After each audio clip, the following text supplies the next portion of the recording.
Látod-e?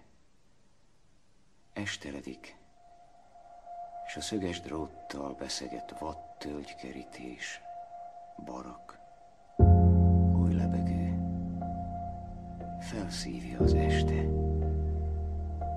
Rabságunk keretét elereszti a lassú tekintet, és csak az ész, azt tudja a drót feszülését. Látod-e, drága? A képzelet itt, az is így szabadul csak. Megtöretett testünket az álom, a szép szabadító oldja fel, és a fogolytábor hazaindul ilyenkor. Rongyosan és kopaszon, horkolva repülnek a foglyok Szerbia vak tetejéről búvó otthoni tájra. Búvó otthoni táj. Ó, megvan-e még az az otthon? Bomba sem érte talán, s van, mint amikor bevonultunk. És aki jobbra nyöszörg, aki balra hever, hazatér-e? Mondd, van-e ott haza még, ahol értik-e hexametert is? Ékezetek nélkül, csak sort sor alá tapogatva, úgy írom itt a homályban e verset, mint ahogy élek, vaksin, hernyóként araszolgatván a papíron.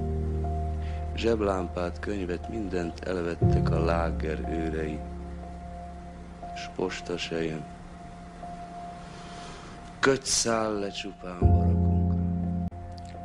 Rémhírek és férgek közt él itt francia, lengyel, hangos olasz, szakadár szerb, mél a zsidó a hegyekben. Szétdarabolt lázas test, s mégis egy életet él itt. Jó hírt vár, szép asszonyi szót, szabad emberi sorsot, s várja a véget,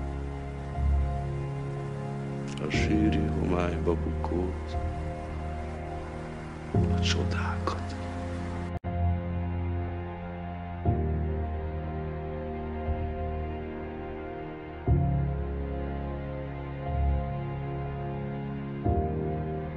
Fekszem a deszkán,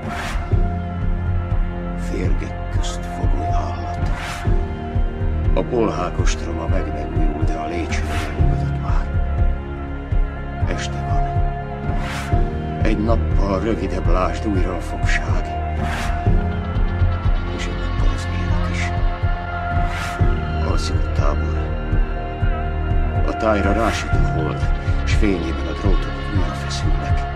S látni az ablakon át, hogy a fegyveres őrszemek árnya lépte a falra vetődve az éjszaka hangjai közben. Alszik a tábor. Látod-e, drága? Suhognak az álmok. Horkan a felriadó, megfordul a szűk helyen, és már újra elalszik, és fénylik az arca. Csak évülök ébren, félig szív cigarettát érzek a számban a csókok íze, és nem jön az álom, az enyhet adó, mert nem tudok én meghalni se, élni se nélküled én már.